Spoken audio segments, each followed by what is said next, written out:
Hey folks, and welcome to the latest episode of the Small Tech Podcast. We have another amazing guest today. She has been a teacher for many years. She was also the head of product at Simbi and is a founder member of Parenthood Ventures and is co-founder and CEO of QuestRead, an engaging reading game that increases motivation and achievement for elementary-aged children, which just got accepted into Ocean Programs Accelerator Cohort 10. She is Janessa Farrell. How are you, Janessa? Hey, Raf. I'm doing well. Thank you. It's great to be here. Yeah, I'm excited to talk to you. For context, we both were at Simbi, so I did some work with Simbi a few years ago, as did Janessa, and that was a reading platform.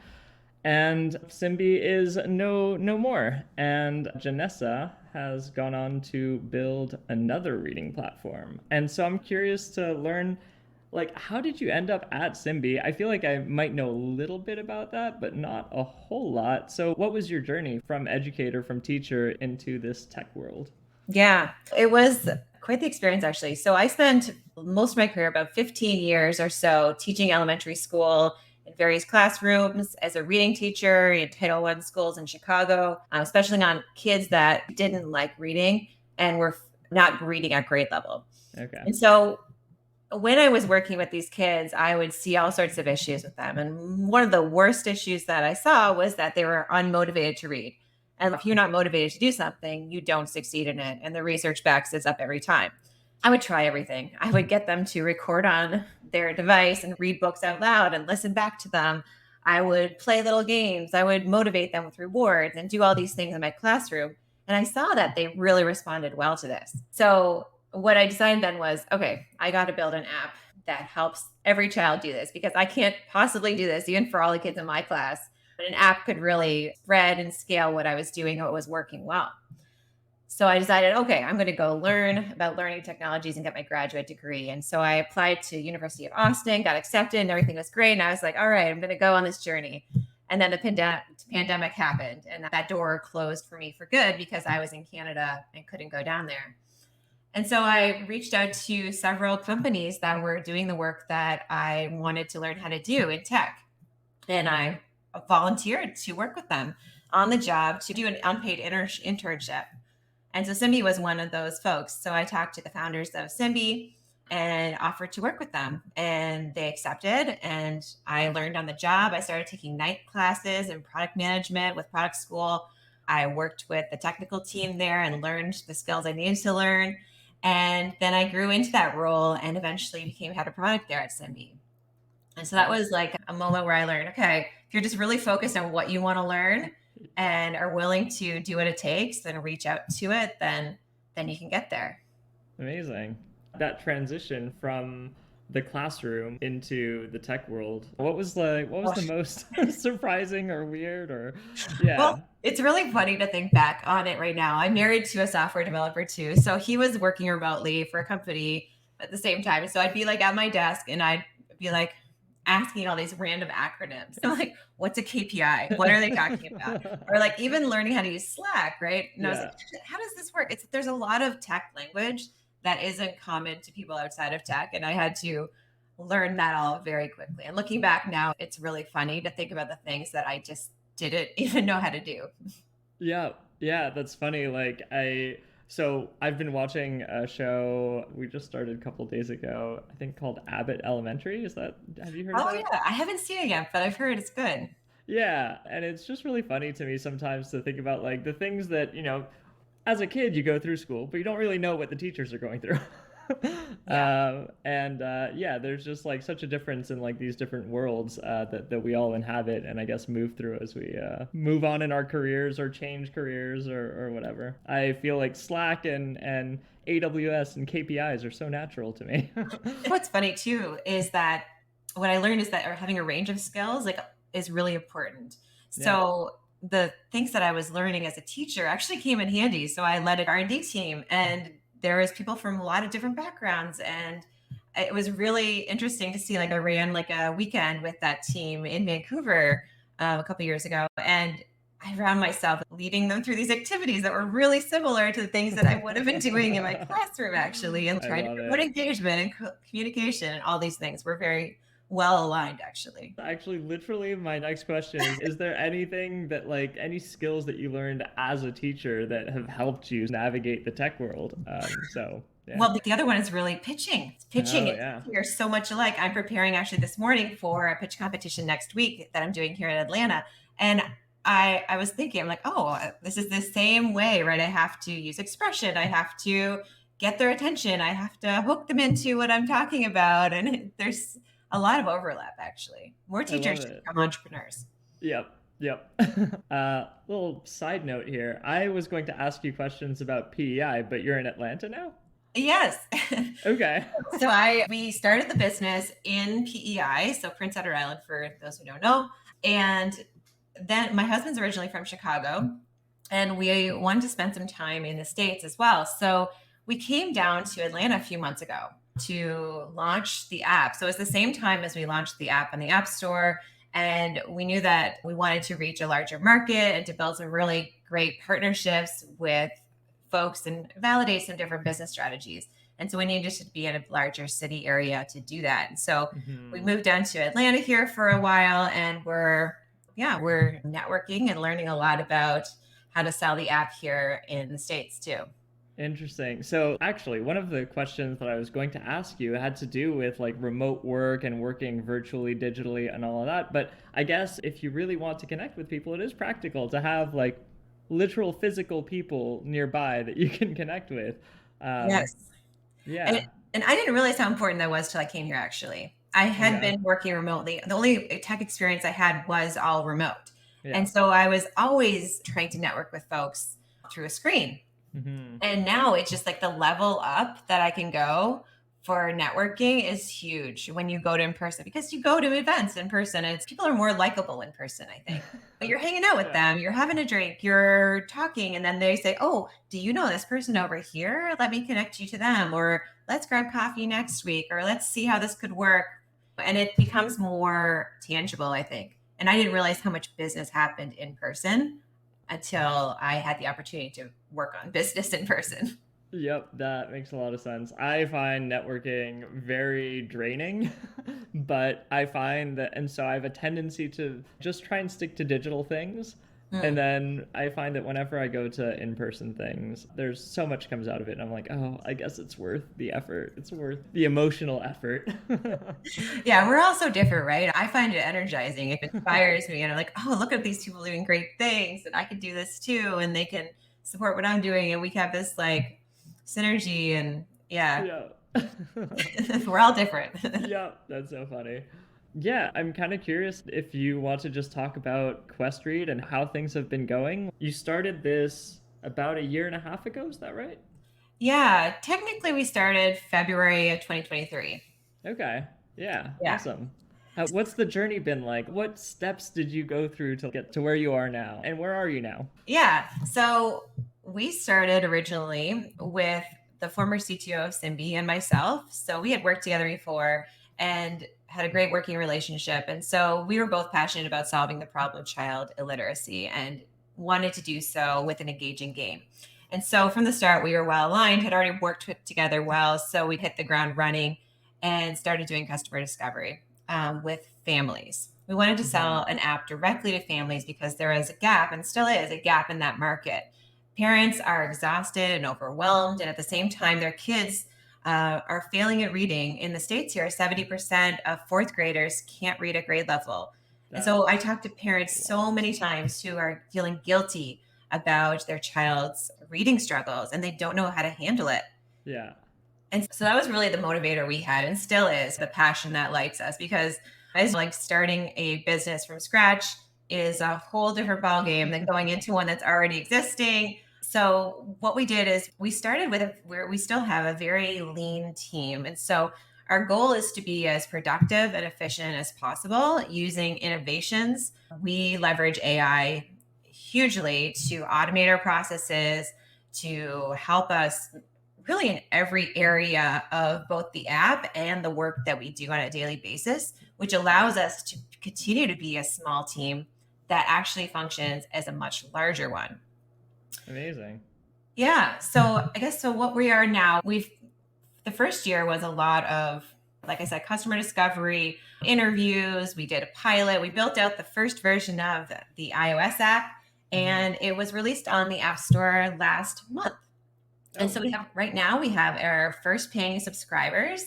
We have our first happy users, and we are like really focused on increasing the amount of time that those kids spend reading and getting as close to those folks as possible to learn more about how we can improve the product, how we can make it better.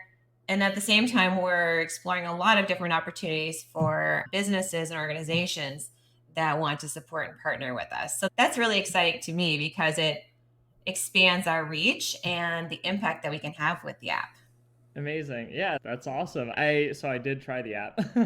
I don't know if you saw my I did. I track everybody. Like I said, I know who everybody is. Yeah, but yeah, I didn't realize it was that recent. That's amazing. So, as someone who is quite deep into the actual tech and writing code and that sort of thing, I feel like it's so easy for people like me and Pavel to like just want to stick to the code and just build.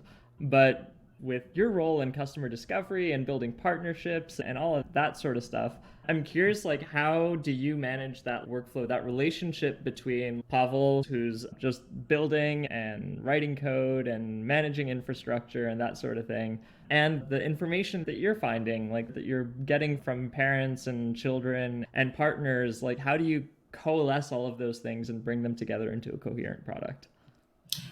Well, I think one of the things that I've really learned a lot about and have put into practice is treating everything like an experiment. And that's helped me remove my bias from the situation. I'm a mother of 3 and I'm highly engaged with my children. I'm a reading specialist. So I come from a very different perspective than most of my customers. And so I have to think carefully about what they're actually telling me rather than what I want them to tell me. And so documenting everything has been a really key thing for me. I'm documenting, I track every conversation. Even I'm in the corner store with some other mother and I talk to them and they're like, oh, you do a reading? It comes up all the time in my life. Love it. So I track all these conversations. Like, oh, they were using this app. Oh, they noticed this problem.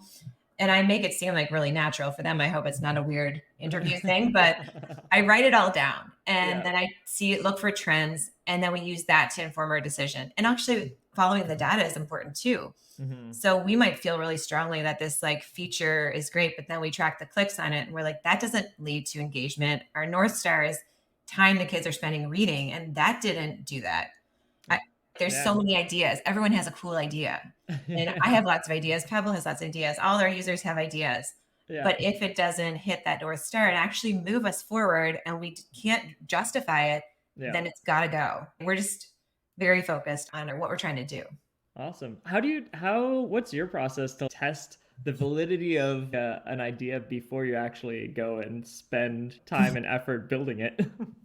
Yeah, we do a lot of that testing right away. And thankfully, like I said, I have 3 children of my own and they are surrounded by other kids. So I spend a lot of time with kids. So through the last couple of years, I have put a lot of things in front of a lot of kids, even things like we're choosing our mascot right now. And so we're running ideas by them. We don't want it to be too kiddish. And so we're like, we throw it in front of a 5th grade boy. What do you think of this? And if he likes it, then probably all the kids younger than him are going to like it. And so we put things in front of people before probably most people ever would. I don't trust it myself until my 6th grade son says it's cool. Or whatever words he's using at the time. Awesome. Nice. You brought up AI earlier. And AI very much in the zeitgeist. How specifically do you use it? Any tools or what's your workflow with it? Yeah. So one of my favorite ones right now is something called Blaze AI. I don't know if you've heard of that, but it's really helpful for me in writing content, like all the emails that you have to write to users, for instance, that are constantly coming to them. What I like about it is it trains it on my voice. So I feed it my writing and my style of talking. And then I feed it the knowledge I want to offer it. And you can feed it like websites or documents, whatever you like. And it turns that all together to write content that you want. So I could create my email funnel campaigns with that tool. So that's something I use just personally for my own marketing and for writing. I love writing, Yeah. but it can be very time consuming when you have to write 20 emails for one email flow campaign. Yes, I'm going through that right now and I'm just like, this is so much. And yeah, it's exhausting. I also enjoy it. I like writing, but yeah, it's nice when you can at least get like a template off the ground, like something to get you started or to like, Yeah. get the. And that just as a test too, what I do is I send my husband that email I wrote, and I Okay. asked him if it was sent from me or from Blaze. And if Oh, if interesting. he can't tell, then I know it's good. That I is care a lot really, about yep, I love that. that. Because it has Nice. to be your voice, right? It's still you, and our brand right now, our brand is very much like my voice, and until that changes, I want Yeah, it to be like that. actually, out of curiosity, like what's been your thinking about like building the brand, like building, yeah, the brand, the voice, the imagery, all of that. How's that come about? Yeah, so it's really come just from what we've learned from customer discovery. So as I talk to parents and I understand what motivates them and what they're saying, the themes Hmm. come across. So when I did the initial pilot, for instance, I had every parent who signed up, which was over 100 families, book 15-minute phone calls with me or one-on-one meetings. And I recorded them all and I documented them carefully. And then the themes were very obvious. They felt frustrated. They felt guilty. There was a trigger event, Hmm. usually from the teacher that said, my child isn't reading at grade level. And then they're like, what do I do now? They're helpless. Yeah. And so that language, understanding who they are and like what they want, helps me craft the words I use to talk to them. So I'm not going to talk to that person the same way that I would to someone, for instance, like me, who has just a very different perspective on it. They feel terrible about what's going there. Oh, feel overwhelmed. They don't want another thing to do. They want someone to support what they're doing and that they can be successful in this and help their kid in a really easy way that they can afford. And so that narrowing down who they are has helped Yeah. us think about how to talk to them very clearly. Yeah. That's awesome. Um, Oh, another thing I wanted to talk to you about. The accelerator. You got into an accelerator. Yeah. How's that? What led you into an accelerator? When does it start? Are you excited? Is it a little, yeah, I feel like accelerators to me feel both exciting and also, okay, this is it's gonna be an intense like 3 months or whatever, or however long this accelerator is. So Yeah, yeah, what are your yeah, it is thoughts with about that? 3 months, which I think many of them are. Yeah. I'm really excited about it, and I think it will. And we ended up choosing to do this because we're at a really pivotal point right now where we have the product, we have our first users, and we need to validate our go-to-market strategy and build out the network and solidify some key partnerships. And we met with the folks at Ocean and felt very well aligned with them. They're very Mm-hmm. focused on impact and Yeah. on social change. And that's the kind of people we want to be in business with. Yeah. There's a lot of folks who are their main bottom line is your return on investment. And we could become who they want us to be for Yeah. sure. But we didn't build this to make someone else rich. We Mm-hmm. built this to have an impact, to actually make a dent in the reading crisis. And so that's what drives us. And so those are the people that we care about getting to know more. And we believe that when you do make an impact and you have real results, you are effective and make a change, that the funding and the finances will follow that. But Yeah. from the get go, we don't want to be in business with folks that are not well aligned. And so when we Yeah. met with Ocean folks, they really cared about us as individuals. It's really a holistic program about the founders and supporting you. Being a startup founder is a challenge for sure. I don't think I could have done this 20 years ago. This is the things that I've learned and become more resilient and got some grit, went through some hard times, helped me to get to this stage where I could do things like this and Yeah. where I saw the bigger picture. So, anyways, that's a long answer to your question. Sometimes I ramble. But yeah, we're excited about doing this. It'll involve three different live in-person times, with ending with a demo day in September, Awesome. where we'll get to showcase the things we've learned, and we just think it's going to really push us forward. Amazing. Where's the demo day? Is that in Atlanta? It's in Los Angeles, actually. Okay. Yeah, distributed around the U.S. Accelerator. Okay, cool. What actually the your process for deciding to go through an accelerator? What was that like? Yeah. Yeah. So this is something that our team has struggled with because you only have limited resources Hmm. and you don't, it has to be somebody worthwhile. So we researched a lot of different accelerators and we had some early interviews with various different ones. And you can tell pretty quickly whether or not they truly care about you as founders and the product the mission you're on or not. And Hmm. so that was our process. We learned and tried to see who was well aligned or not. A lot of times accelerators like look good on paper and it's just a PR stunt. Yeah. And we don't have any time for that. Like we're Yeah. a small team. We have books to write. We have customers to get. We have relationships to build. We have things to do. We can't just spend all our time learning. And that's a whole other topic. But a lot of people want to teach you things Yeah. that now aren't necessarily going to move you forward. We don't have patience for just PR relationships. We have to have an actual belief that they're going to move us forward. Yeah. I feel like the struggle and like finding like the accelerators, the funders, the people who will connect with you on the right level, I feel like is something that I feel intensely. And my instinct about venture capital more broadly is that there's a lot of people out there who just want that 10x return, and that's just the only thing that they're there Yeah. for. And I feel like we're in a system that kind of incentivizes that. So it makes sense. That's why they're there. But with I think your kind of mission and the kinds of projects that like we like to work on as well, it's really important that it's not just a return that people are looking for. Yeah.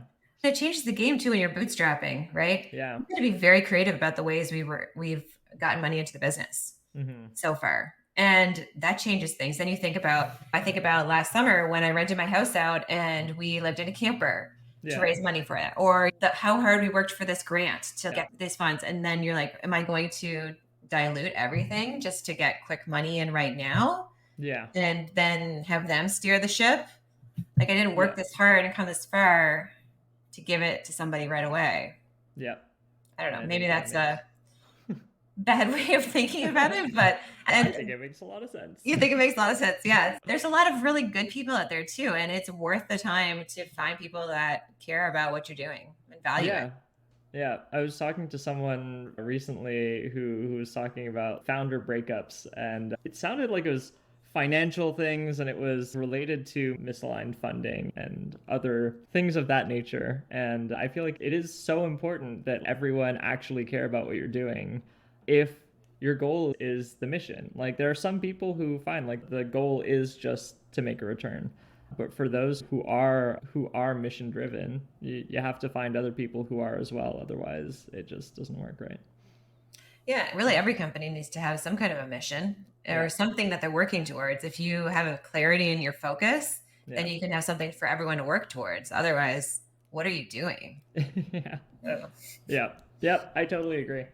Okay, so we are on the Small Tech podcast, and yeah, I guess you already talked about Blaze, but do you have any other sort of small tech products that you can talk about? Something that's made a positive impact on your life? When like I said, we moved to Atlanta a couple months ago. And one of the things that people told us right away when we moved here, they said the traffic is terrible. So they said you have to download this app called Waze and it will navigate you around all the things. And we had never really thought about navigating traffic or trying to avoid different things. But it's been such a game changer because it changes you in the moment to reroute you around the pileup that's in front of you or Yeah, whatever. So that's been a good little app for us to use. awesome, nice. Yeah, I use Waze as well. Yeah. Cool. Janessa, thank you so much for coming on the podcast. This was amazing. I feel like I learned a lot from everything you had to say, and yeah, I really appreciate it. Good. Thank you, Raf. Take care. Awesome. See ya. Folks, that was my interview with the amazing Janessa Farrell from QuestRead. You can go find them at questread.com. You can find us at smalltechpodcast.com. And you can find EC at goec.io. We're a small team and we can use all the help we can get. So if you can like and subscribe on YouTube or give us 5 stars in your favorite podcast app, that would be really helpful. And let us know if you want to hop on the podcast, if you want to talk to me about the products that you're building, that would be amazing. We all want to do something good in the world, so go out there and build something good, folks. I'll see you in the next one. See ya.